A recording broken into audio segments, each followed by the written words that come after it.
A gente vai falar hoje o que é título, concentração comum, densidade e molaridade, que são formas da gente relacionar soluto e solvente que a gente viu na aula passada. Então, só para relembrar, na aula passada, o que são dispersões, como se classificam, como que a gente diferencia dispersões, o que são soluções, qual a diferença entre a dissolução e ionização de um sal, e o que é o coeficiente de solubilidade. Isso aqui é para a gente lembrar um pouco sobre a aula passada, porque é uma continuação sobre as soluções. Então, a primeira pergunta, o que era dispersões e como se classificam? Então, em química, dispersões são sistemas em que uma substância está sob forma de partículas e em outra substância, né? Então, a classificação vai ser conforme o tamanho das partículas, sendo que as soluções, ou seja, as dispersões, são divididas em três tipos: soluções, colóides e suspensão. Aí a pergunta 2, como que a gente diferencia, então, se ela é solução, colóide ou suspensão? As soluções vai ser pelo tamanho da partícula, entre 0 e 1 nanômetro, que é 10 na menos 9 metros. Colóides entre 1 e 100 nanômetros, e suspensão acima de 100 nanômetros. Então, as partículas são mais visíveis e são maiores, ou seja, o soluto dentro do solvente é mais visível. O que são soluções? Então, as soluções, que é uma classe das dispersões, são misturas homogêneas compostas por partículas menores que 1 nanômetro, como eu falei anteriormente, entre 0 e 1 nanômetro. E são compostas basicamente por soluto e solvente. A dissociação, que é a próxima pergunta, qual a diferença entre dissolução e ionização de um sal? Então, a gente tem sais que são iônicos, são sais formados por ligações iônicas. Um exemplo, cloreto de sódio, Na e Cl. O cloreto de sódio, quando colocado em solução aquosa, ele se dissocia, ou seja, ele rompe essa ligação. Além de romper as ligações entre as moléculas, ele rompe a ligação intramolecular, entre um átomo e o outro. Então, isso, quando ele faz esse rompimento da ligação interna, a gente chama ele de sal iônico, ele consegue formar íons em solução aquosa. Já a ionização de um sal é quando o sal não é iônico. Por exemplo, a sacarose, ele é formada por ligações covalentes, e a sacarose em solução iônica não forma íons igual o cloreto de sódio. Aqui, um exemplo de uma solução com ligações covalentes que se ioniza, não é um sal, é um ácido, que é o ácido clorídrico. Ele, em água, ele forma cargas H+, e Cl-. Então, essas cargas a gente chama aqui o ácido clorídrico se ionizou, não dissociou em água. Então, essa é a diferença de dissociação e ionização. A dissociação está diretamente ligada a sais iônicos. E a outra pergunta é o que é coeficiente de solubilidade. Então, é a quantidade máxima que uma substância possui a sua capacidade de se dissolver em um líquido. Dados geralmente em mol por litro, porcentagem soluto, solvente ou gramas por litro. Essa quantidade. Só relembrando da aula passada. Quer continuar, Larissa? Posso continuar.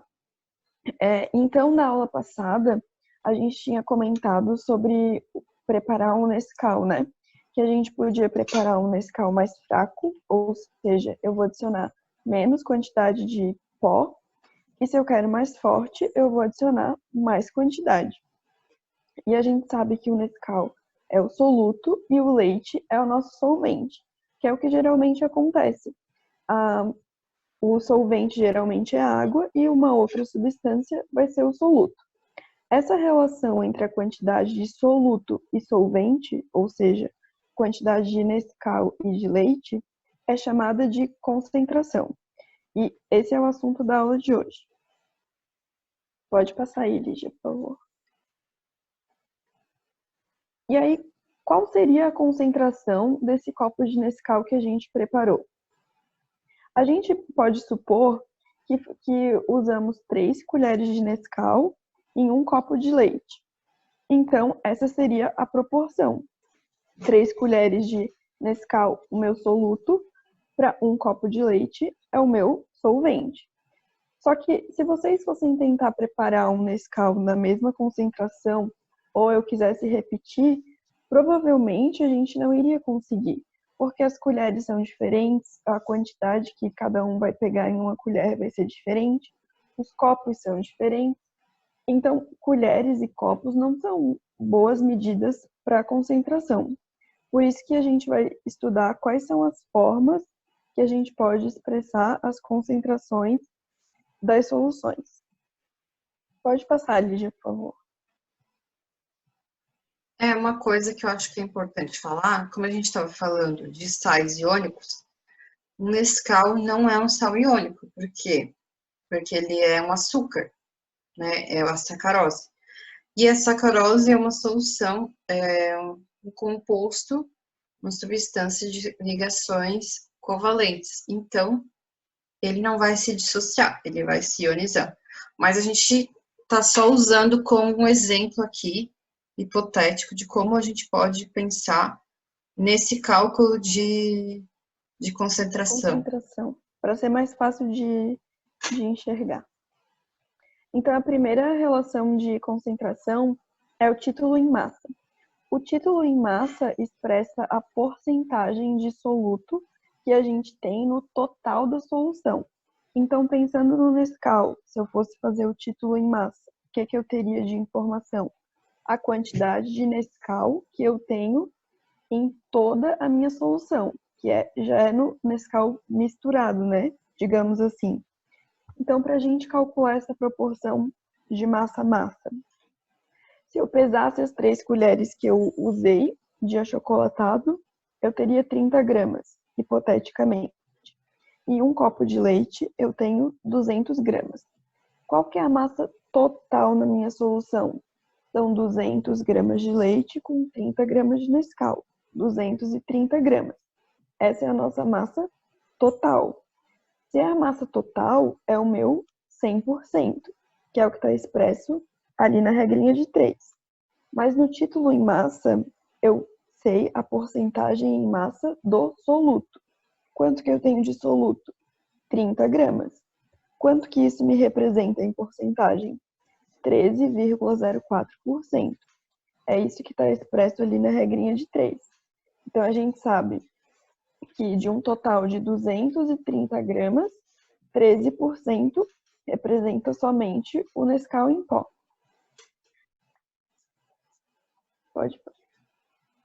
Pode, queres continuar? Não, pode continuar. Tá. A concentração em título é representada por essa letrinha, o T, tal, uma letra grega, e a gente também pode calcular usando essa correlação do quadrinho. Deixa eu pegar a caneta aqui. Aqui, do quadrinho. Opa, não riscou. Quer que eu risque? Tá, agora riscou. Aqui do quadrinho. Então, a gente tem M1 sobre M vezes 100%. Quem que é M1? M1 é a massa de soluto, que no caso é o Nescau. M, que é M1 mais M2, ou seja, é a soma, o que a gente fez, né? 30 mais 200, é a massa total. Se eu dividir o soluto, quantidade de soluto, pela massa total, multiplicando por 100, eu tenho o meu título em massa. Um outro exemplo para a gente fixar. Se eu pegar um pacotinho de suco em pó, eu sei que eu tenho que dissolver conforme a instrução em 1 litro de água. Então, isso representa para a gente 1000 gramas, né? 1 litro de água. Qual que é o meu soluto? É o suco. E eu tenho 30 gramas. Quem é o meu solvente? É a água. Eu tenho 1000 gramas. Qual é a massa total da minha solução? Quando eu preparar o suco em água, eu vou ter 1030 gramas, a soma dos dois. Então, se a gente aplicar a correlação lá do quadrinho eu vou ter 30 por 1.030 vezes 100. Isso me deu 2,91. Então, a gente sabe que do total da solução, o suco representa 2,91%.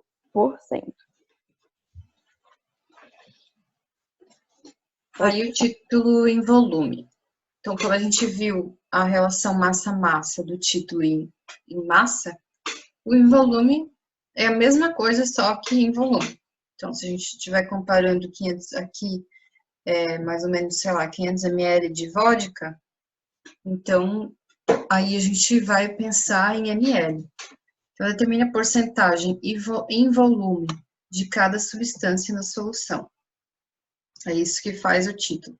E a unidade de concentração utilizada para representar o teor alcoólico das bebidas. Então, vejamos a vodka como exemplo, que diz 37,5% em volume. Então, com isso, a gente sabe que 37,5% do volume da solução corresponde à porção de álcool presente. Nesse outro exemplo, a gente tem uma bebida de 500 ml com 96% de teor alcoólico.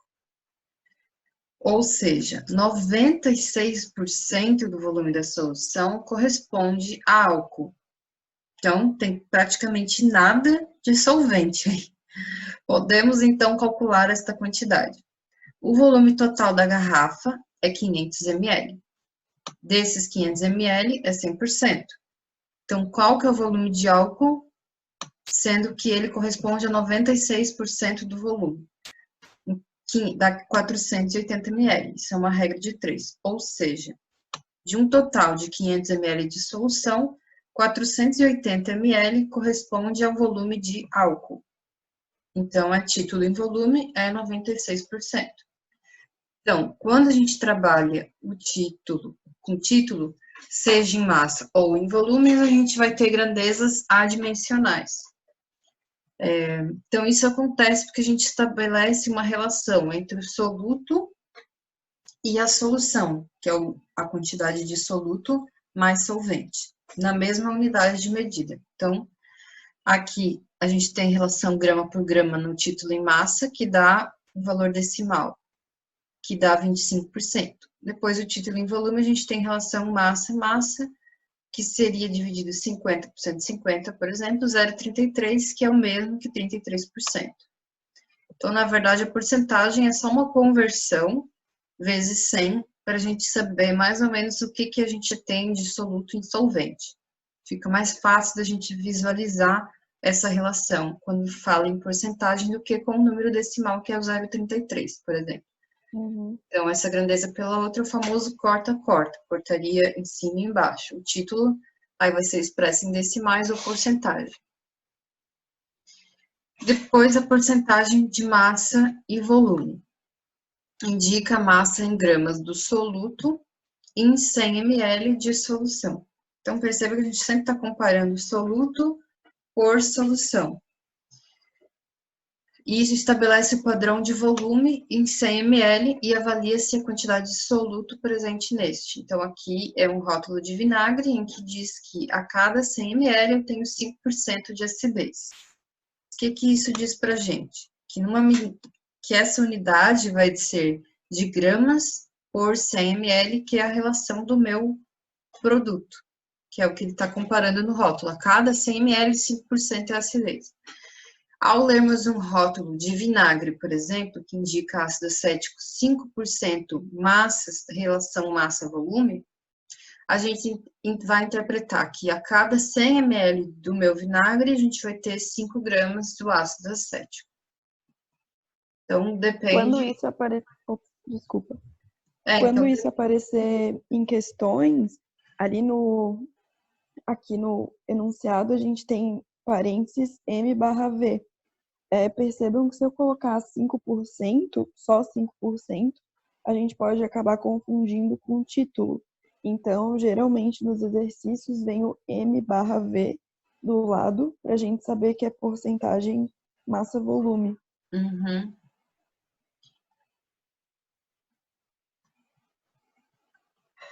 tá? A concentração comum, ela indica a massa do soluto em 1 litro de solução. Então, é sempre comparado concentração em litro. Então, a gente pode pensar nesse exemplo de suco em pó, que é o Kisuko. A embalagem diz 25 gramas para 1 litro de água. Então, como indica, a gente vai usar 25 gramas e 1 litro de água da bebida. Então, a gente tem 25 gramas de soluto e 1 litro de solvente. Ou seja, a concentração seria 25 gramas por litro. Se a gente for estabelecer essa relação, seria, para fazer um cálculo, C igual a M1 sobre V, sendo que C é a concentração comum expressa em gramas por litro, M1, sempre quando tem 1, é geralmente a massa de soluto, em gramas, e o V, o volume total da solução em litros. Nesse caso, o volume total é 1 litro. Então, revisitando o nosso exemplo do Nescau, a gente utilizou 3 colheres de achocolatado para preparar um copo de leite. Então, qual que seria a concentração comum desse Nescau? Se a gente estabelece que 3 colheres era 30 gramas, a gente tinha estabelecido de achocolatado, e utilizamos 200 ml de leite, a gente consegue fazer a relação pela aquela fórmula do slide anterior, C igual a M1 sobre V. Então, ó, M1 é a massa de soluto. Nesse caso, o soluto é o meu Nescau, que é 30 gramas. E o volume é 200 ml de leite. A gente tem que converter ml para litros. Porque, como a gente comentou, a unidade é grama por litro da concentração comum. Então, seria 30 dividido por 0,2. Então, vai dar 150 gramas por litro. Essa é a minha concentração comum do nosso Nescau. E se a gente desejar preparar 1 litro de Nescau, na mesma concentração do primeiro copo que fizemos, precisaríamos utilizar essa concentração, 150 gramas para 1 litro de leite. Quer falar? Posso falar. Então, agora a concentração molar, que geralmente é o que mais aparece nos exercícios, e olhando aqui no enunciado, a gente tem que... Meu Deus, não consigo pegar a caneta. Peraí. Eu posso riscar. Peraí. Aqui, a gente pode expressar em colchetes ou com esse outro M. Quando o número vier um número dentro do colchete, a gente já sabe que isso é concentração molar. E o que é concentração molar? É o número de mols de soluto por litro de solução. A gente... Ixi, travou? É número de mols de soluto por litro de solução. Então, se eu quisesse saber a concentração molar do Nescau, ali a gente tinha 30 gramas. Eu ia precisar saber quantos mols eu tenho nesses 30 gramas em 1 litro de solução. Então, como a gente não consegue calcular o número de mols do Nescau, a gente vai fazer um exemplo com o arroz. Digamos que a gente vai preparar um arroz e a gente vai usar 10 gramas de sal, que é o NaCl, e a gente vai usar 300 ml de água. E eu quero saber qual que é a concentração de NaCl no arroz, a concentração molar. Então, como que a gente vai fazer isso? Primeiro, eu sei que o sal é o NaCl, e eu quero descobrir quantos mols eu tenho nesses meus 10 gramas. A gente precisa relacionar isso com 1 mol.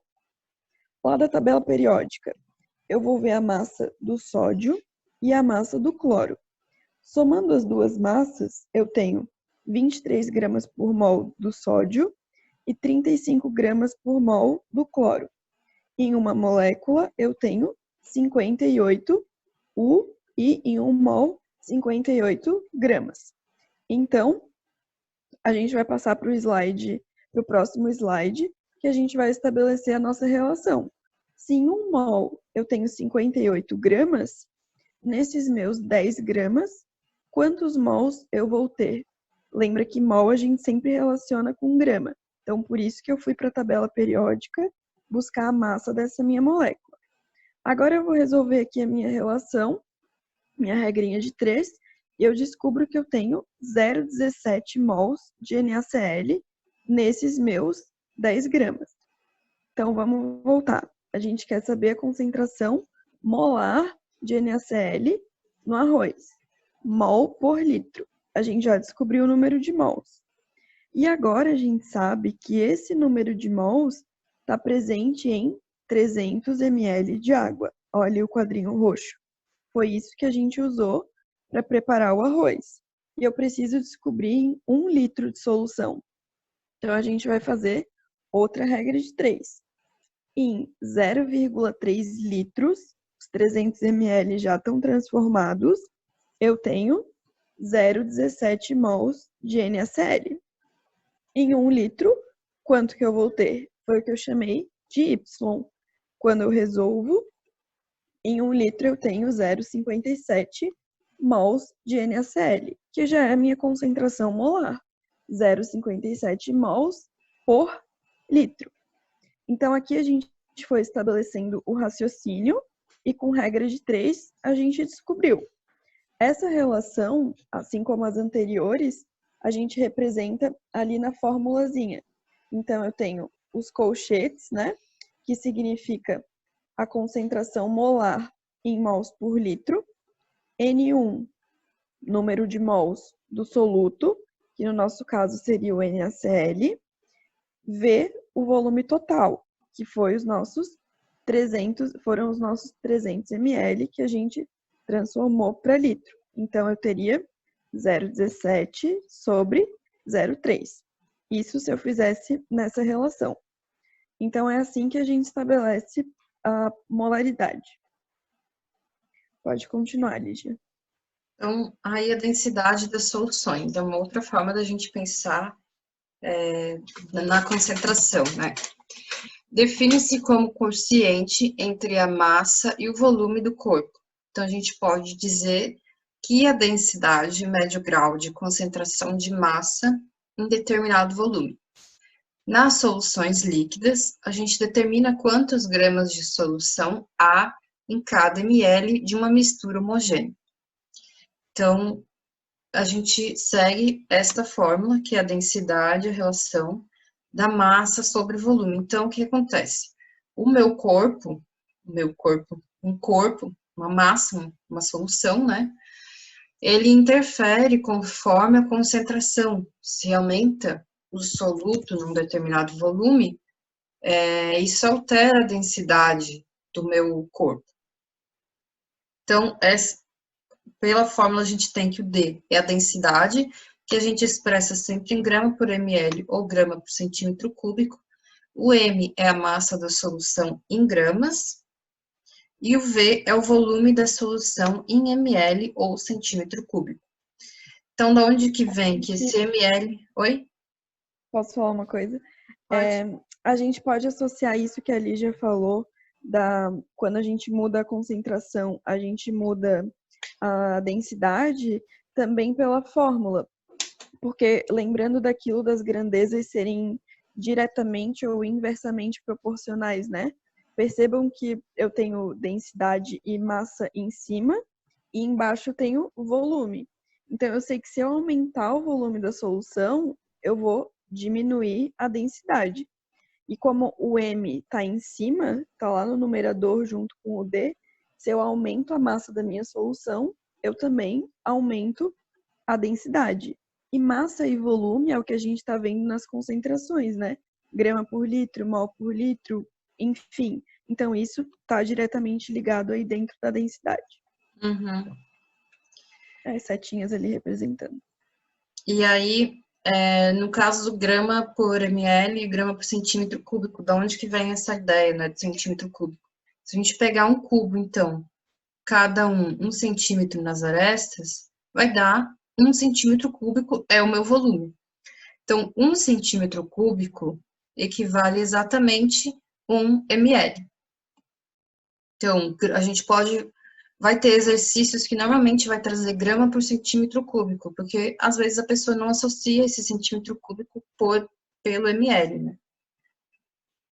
Então, aqui pensando novamente no nosso copo de Nescau e calcular a densidade da porção que a gente preparou, utilizando a relação anterior.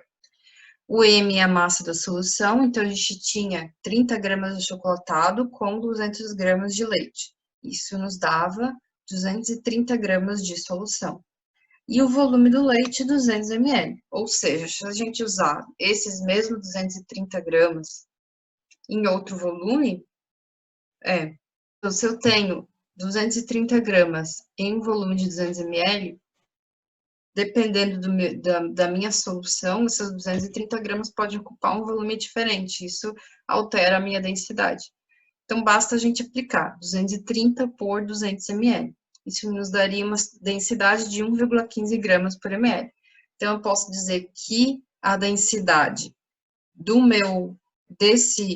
dessa solução, com 30 gramas de achocolatado, 200 gramas de leite, num volume de 200 ml, nos daria uma densidade de 1,15 gramas por ml.